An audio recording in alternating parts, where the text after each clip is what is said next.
Partimos agora para a análise a este caso com a ajuda do advogado Manuel Nobre Correia, que se junta agora em direto por videochamada. Boa noite e bem-vindo. Tal como ouvimos, o Ministério Público pediu 25 anos de cadeia para Fernando Valente. Acha mesmo possível que o suspeito seja condenado à pena máxima? Bom, se o Tribunal considerar culpado, eu não vejo por que motivo não há de ser. Primeiro, trata-se de um crime cometido que a ter sido cometido ou ter decidir o Tribunal que foi praticado, evidentemente que revela uma especial perversidade, porque a pessoa ofendida, a vítima, estaria grávida.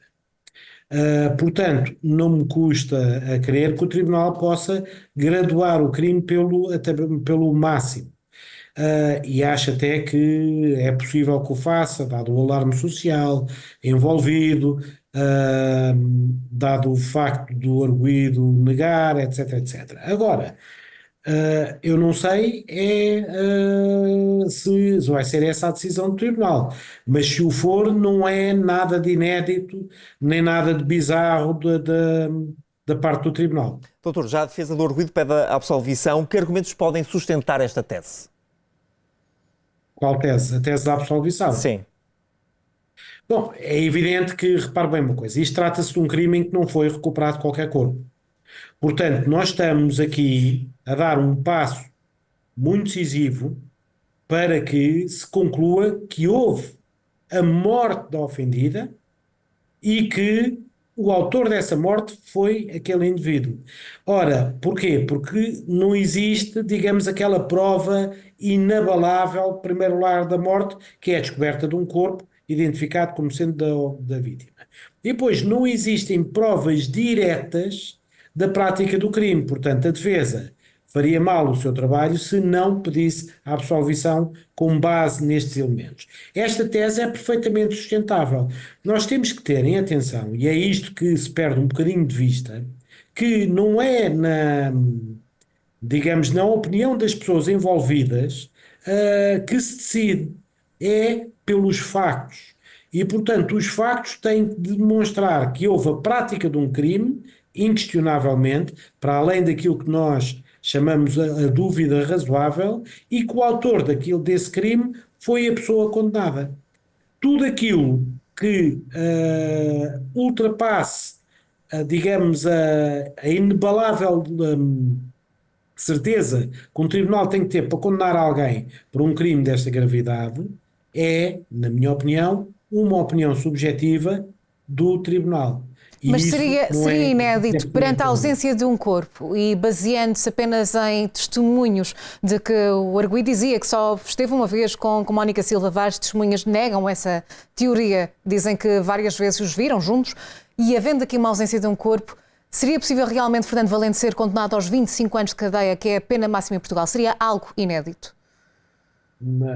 Repara bem uma coisa. Aquilo que me está a dizer é, sendo a prova fraca, será que devemos temperar? Sendo a prova ou existindo uma prova não, digamos, indisputável da prática do crime, será que nós podemos condenar à mesma, mas aplicar uma pena mais pequena? Isto para mim é exatamente aquilo que não faz sentido. E não faz sentido porquê?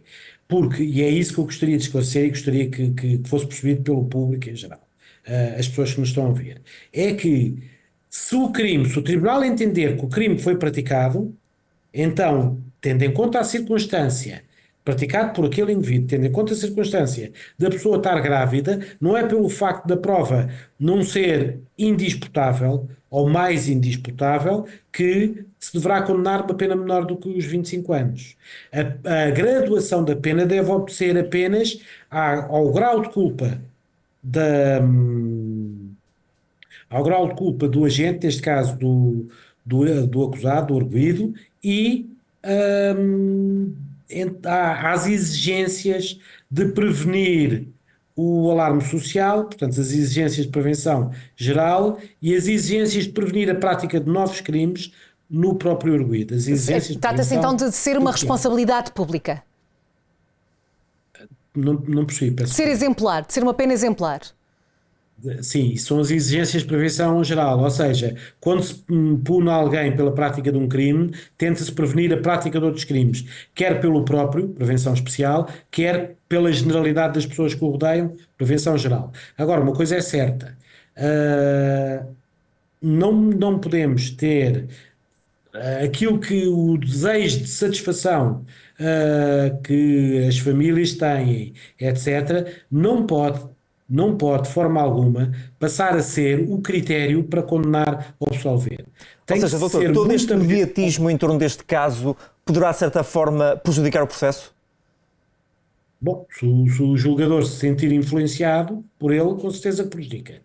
É isso que nós, cada vez mais, temos que analisar e temos que aferir. Nós não temos apenas que aferir a qualidade ou a rapidez do desempenho da justiça. Temos que ver a qualidade da justiça que é feita. E a qualidade da justiça que é feita tem a ver com os tribunais condenarem, não com base em presunções que sejam muito, muito exageradas, mas sim condarem com base na prova disponível. E mesmo que cause alarme social, que cause clamor social, por exemplo, absolver alguém quando existe uma mediatização muito forte do caso, o tribunal, se entende que as provas não são suficientes para a condenação, não pode preocupar-se com o clamor que possa existir pela sua decisão. Tem que absolver. E isto é a realização da justiça. E esta qualidade na realização da justiça é aquilo que todos, em especial com especiais responsabilidades para a comunicação social, têm que exigir dos tribunais. E, independentemente do desfecho deste caso, acha que o sistema judicial português está preparado para evitar este tipo de tragédias? Bom, é evidente que é muito difícil antecipar, isto faz lembrar, a sua pergunta faz-me lembrar o célebre filme do relatório minoritário. É impossível nós anteciparmos a prática de crimes e prevenirmos a prática de crimes, porque os criminosos encontram sempre um meio de os praticar. Agora, evidentemente que quando nós estamos convencidos que existe por parte de alguém uma atitude, a prática de uma atitude ilícita, de uma conduta ilícita, e que essa pessoa é punida de uma forma exemplar, evidentemente que essa realização da justiça vai ajudar a prevenir a prática de novos crimes.